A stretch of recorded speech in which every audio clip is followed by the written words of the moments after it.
Nah, kita dicolok orang tuanya apa ya? Kan? Kakak bisa kok.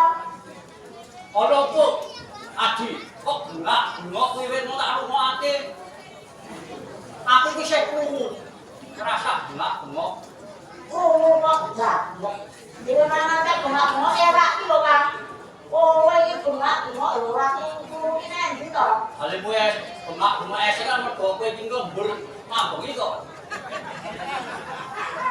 Sekarang yo pirene kewajiban ya, Kang. Ayo bener pancen kewajiban itu kudu ditindakake. Lah iya. Tak boleh kowe kewajiban. Mula kuwi iki nek esuk iki lho, Kang. Nek karang yo wis pirene kewajiban, dadine yo sida-sida yo kudu temandang lho, Kang. Yo pancen. Kowe iki ngundang aku iki arep ngene apa? Jarene nang kene wong loro iki kon jaga, Pak jaga sida kulon apa wetan. Kon jaga apa to aku gak urung kedong. Jabang bayi dua blok mungkin temen ki lho, Pak. Wong awake dhewe ku ora jauh Kanjeng Ratu lho. Awake dhewe nang kene kon jaga ki sing samudra. Lah kowe malah pelat. Oh, dadi aku ki supaya jaga karo kowe nang kising samudra. Ya. Aku rak ya ora jelas kok ngendikane Kanjeng Ratu. Oh, lah kuping iki kok kan bujet kok, Kang. Mulane nek Kanjeng Ratu ngendika ki dirungokke. Karang aku ki nyambe karo tuwe. Dadi ora krungu nek Kanjeng Ratu paling gawe aku ora krungu. Ora pantes nek kowe gagane turu. Lanang kok turu ora pantes, Kang. Awake dhewe iki nang kene digembleng saben dina karo Kanjeng Ratu. Digembleng apa? Galah. Digembleng awan bengi. Wah, kowe ya sik kok digembleng awan bengi. Bisa ya. Jos Oh, men jos. Men sete mandraguna, kowe kok turu wae. Yo karmu ki piye nek Kanjeng Ratu ngantek duka piye mengko, Kang? Ayo buka ki lak gari delok-delok. Lewat buka karo aku ki gawe aku rampung. Arep ngopo meneh? Ayo saiki coba, menawa kono menungso sing sifat kene apa piye? Yo. Nek kok wis ngono. Ora ngono. Kok ngono? Salah suwi pawongan kan bakal. Aku nek kapan ki aku karo kowe sing ngerti aku. Ayo. Saiki ora rencana ora. Hati-hati awake dhewe. Apa meneh awake dhewe nang pinggir samudra. Ora menungso anane duwe kaya awake dhewe. Monggo Kanjeng Ratu.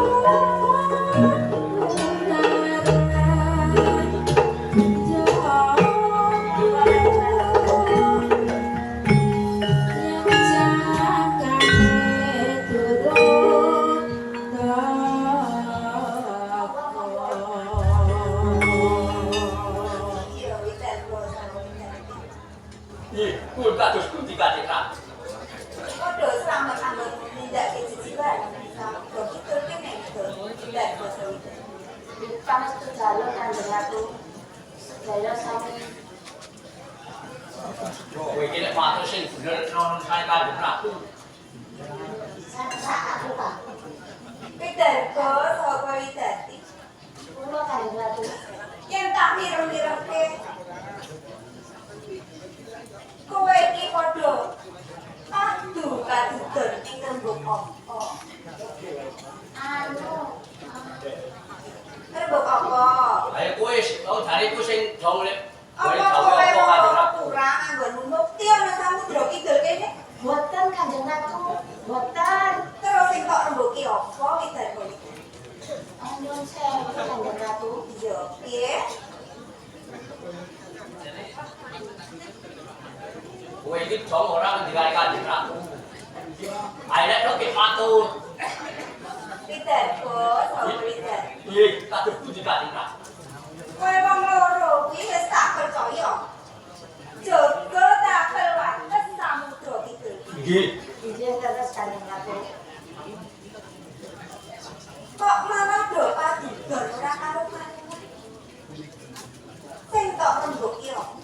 Ndak matur kok. Nggih. Paling kula munjuk atur wonten santen Kanjeng Ratu. Yo, iya kita. Kula wau kula sami sak rembagan kalian Rayi kula. Widharma. Rembugan apa? Nggih. Yen kersa dalem anggenipun kawuh kaliyan kula adik kula itu sepatus. Jadi wonten isi ing samudra kidul iki Kanjeng. Yo. Kula dalasan adik kula meniku ngraosaken benter. Cak lebetipun kula jadi wonten ing isi ing samudra Kanjeng. Mila leres Kanjeng Ratu. Mina-mina wonten ing samudra sami kelopakan Kanjeng Ratu. Para jejemit sami pating jerit. Badhe wonten menapa kula kaliyan Kakang Widarta mboten mangertos Kanjeng Ratu. Wider basa wider. Nggih, nuwun kula Kanjeng Ratu. Sak temene aku ya wis ngerti kahanane. Aku ya ngrasake bahwa sing panas. Kawulaku padha sambat karo pancen aku mblapake karo loro-loro wider. Nggih, lajeng kesanipun Kanjeng Ratu sakmenika kados pundi menapa kula kedah upadi wonten pundi sumberipun ingkang dados damel panasipun isih samudra menika Kanjeng Ratu. Iya wider. Saiki kowe tak utus wong loro. Nggih. Sepitekno. Ana ing sisike samudra kono. Sambung rapete karo kahanan iki. Oh nggih. Enggal padha budhalo. Sing ati-ati widarto. Nggih, terang-terang itu dawuhipun Kanjeng Ratu parang kula pun pamit Kanjeng Ratu. Padha kabeh Pangestu Kanjeng Ratu.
Begide awake pating krekes yen panas pating. Kamangka tanggung jawab kuwi ora perkara sing aku kudu njaga gedhong pusaka ning kraton kira. Duwe adi, duwe bojo, kawe pingin disambat sebuti yang aku ki awake padha lara kaya tanpa sedine. Pancen wong wedok kandhar-kandhanane angel. Ya perkara kon gaweke jamu kok kaya pirang-pirang dina ya ora digaweke. Perintah kon nyujeti ya kon nggih ngakake. Jane kita dong ora duwe ati karo. Ki mau masuk nambane rumah satu ya ming dhewe. Mbokmu kok ditlase ki do nang ndi?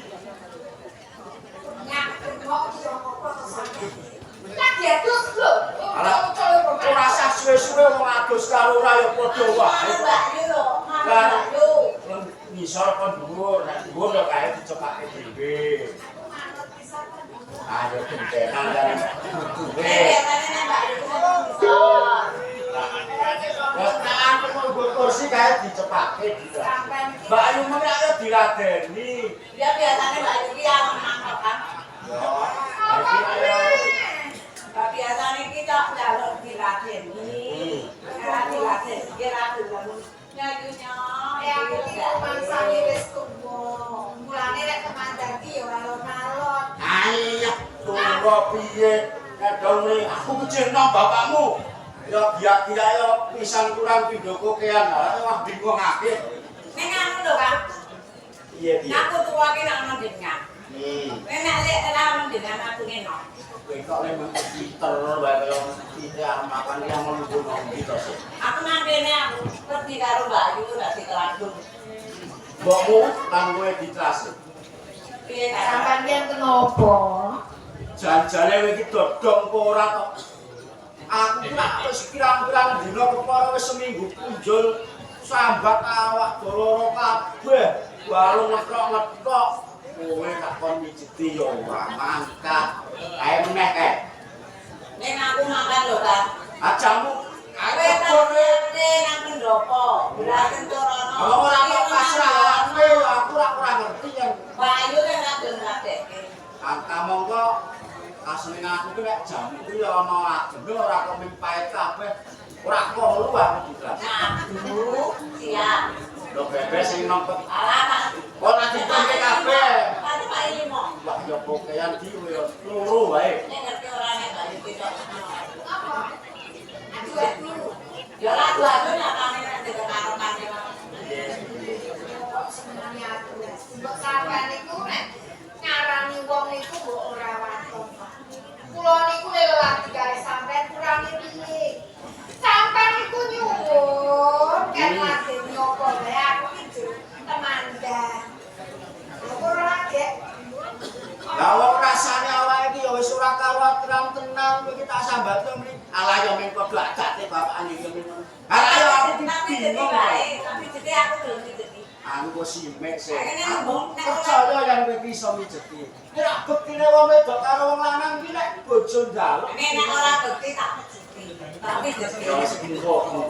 Sampai bukti. Wingi ajeng kula pijeti, malah tak idak-idak sisan wae ya ora apa-apa. Ale mengidak ki yo men waton midak. Barang bonceng le mengidak sak kemenge. Ayo tulung aku kok yo. Nek sampeyan iku jur kok pijeti kula ya ora kuat kok pijeti urang ngrasa tak idak to. Idak nogel-nogel. Malah aku ini tak ngene ngene ya ora iso mogel. Terus jare sampeyan iki sing dirasake. Aku ki rak jan-jane iki bingung kok mulai. Bingung napa?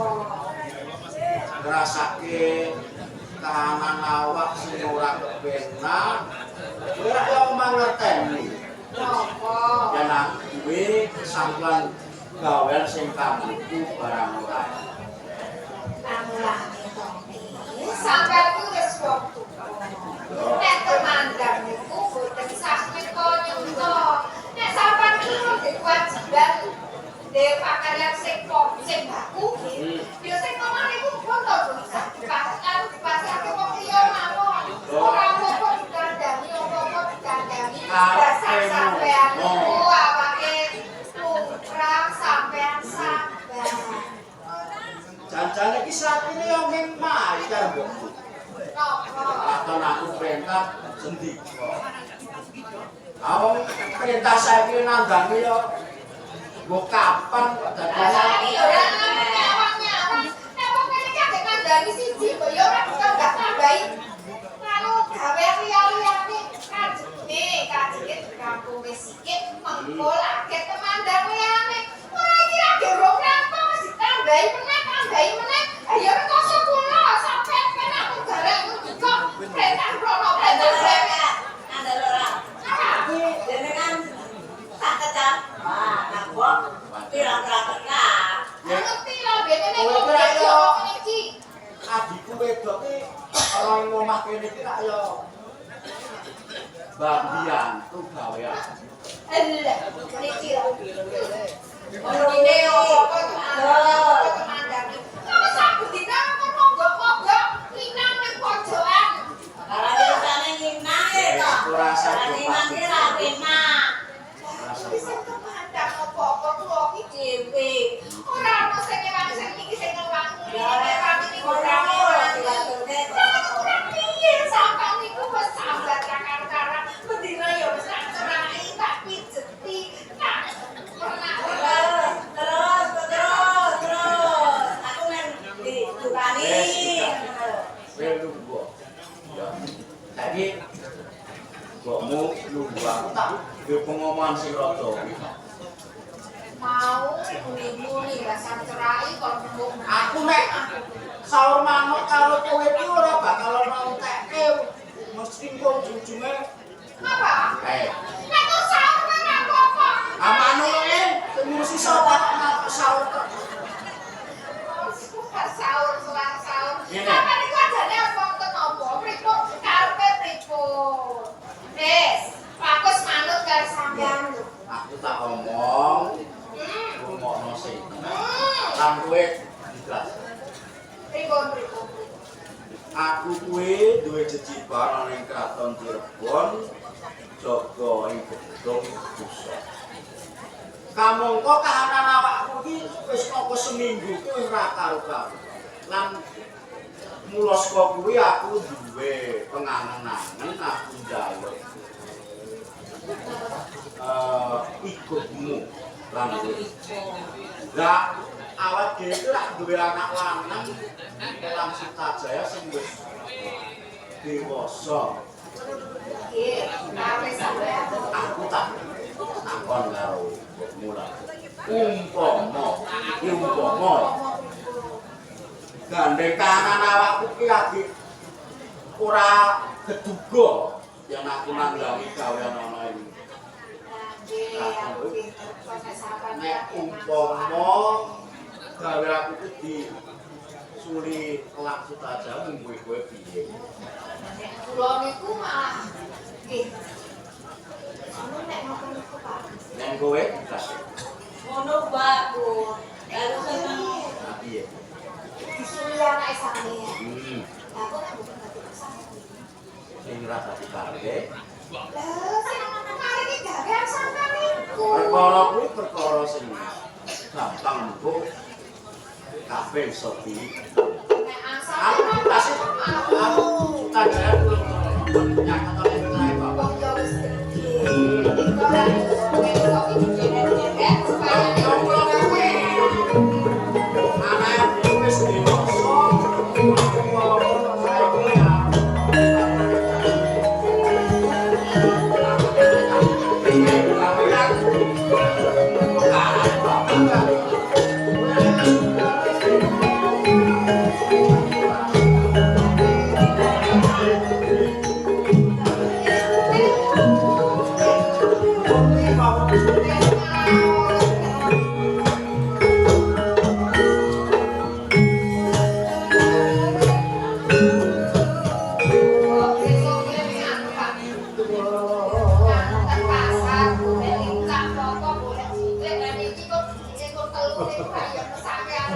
saya anake dhewe pomone gitu nang dhuwur anak nang isor ya ora.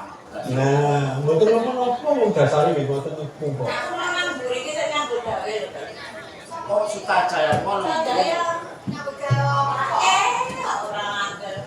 well Ah, Ora ya. demo undang mau tak kon ngopo aja. Ya, aku kan nek lan Sutajaya tinggal di Boko. Kula kaget wong kula nembe nyambut damel kali kanca-kanca sampeyan usul kula menapa to, Le? Iki dari Boko. Oh, nggih. Boko. Lebih karo Boko. Nek kuwi kan ayo ora ngerti Boko kan dari pribadi.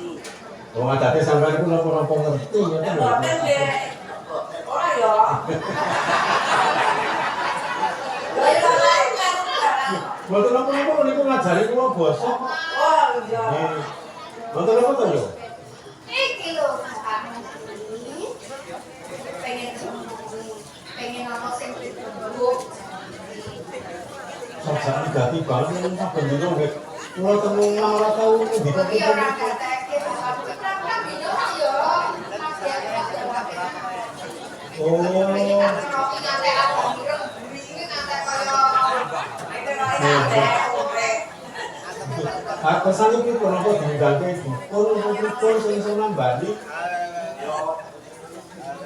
Ujian apa pripun, Pak? Dipun ki ora tangane sing ngantep kita ora ngomong kan sing kroso ngono iki. Ana iki niku adate nggih mbok Karto Kidul niku apa niku? Nah, lagi ora solo iki. Oh. Kaya menang lho kantor enggak. Ya monggo Pak.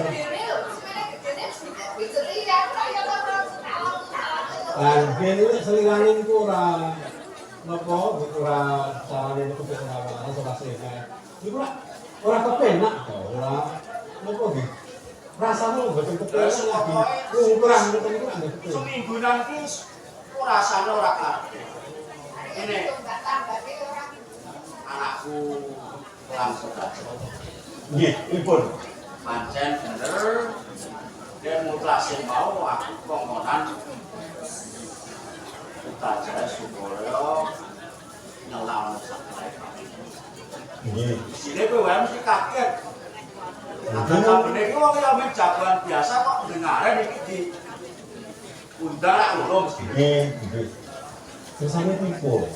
ini anak aku mau sakit apa wis rempit kan karo bokmu karo lekmu lah enak yang ngerteni yen bapakmu kuwi duwe jejiban sing ora enteng kanggone bapak ning kantor Nggih, nggih.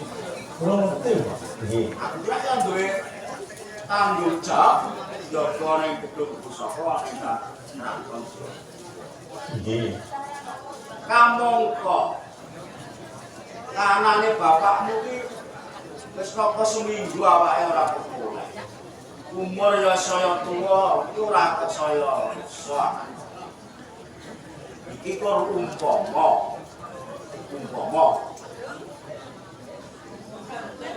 Jejibaku tunggu pusaka ning Kraton Cirebon yen kowe sing ganteni. Ngoten kadosan.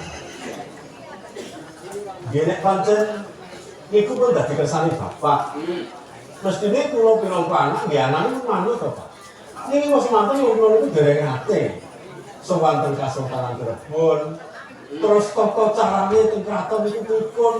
Lek kula jaga gedhong pusaka niku walane napa? Kula niku dereng ngerti to, Pak, nek mboten dikendikan. Yang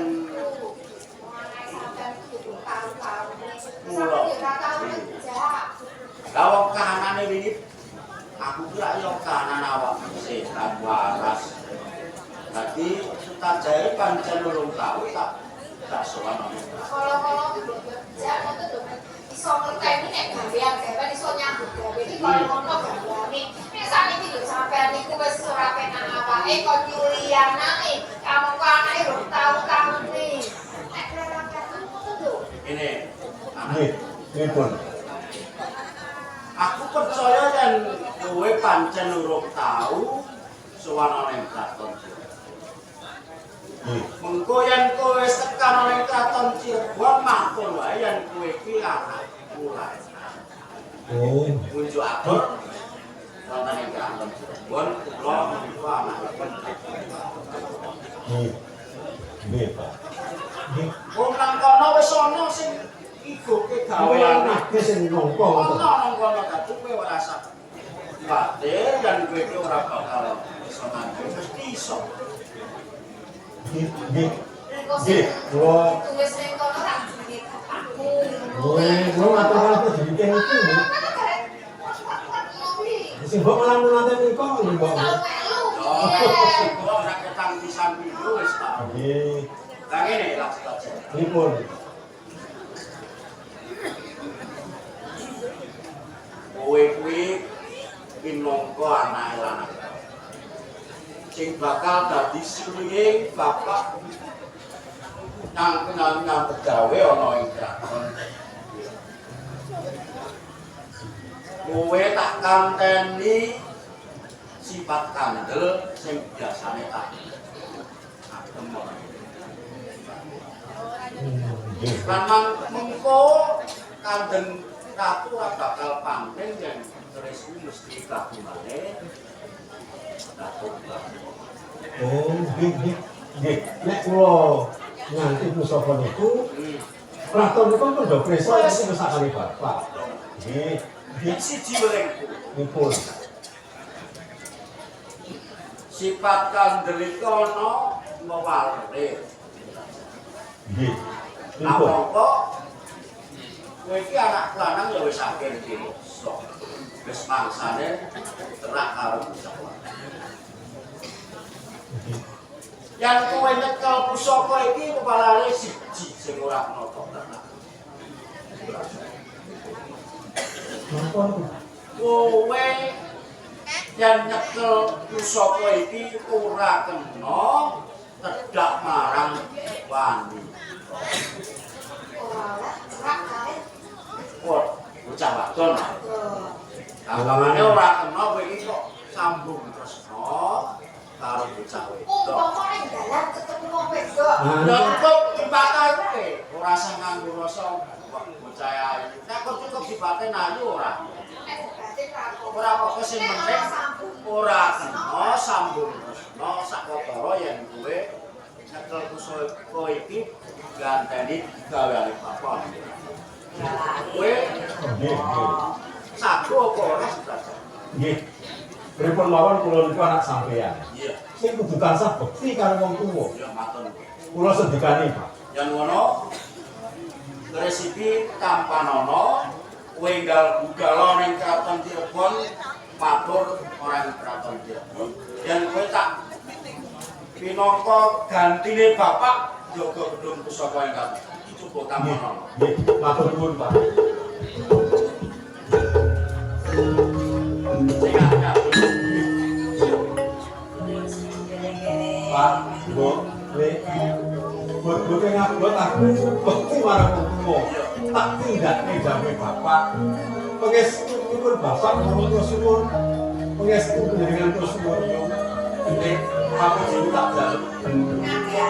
Ibu kula ora damel kuciwane bapak. Mantu Pak. Apa ya suruh aku selamat ketemu. Mantu Ibu. Bapak di dasar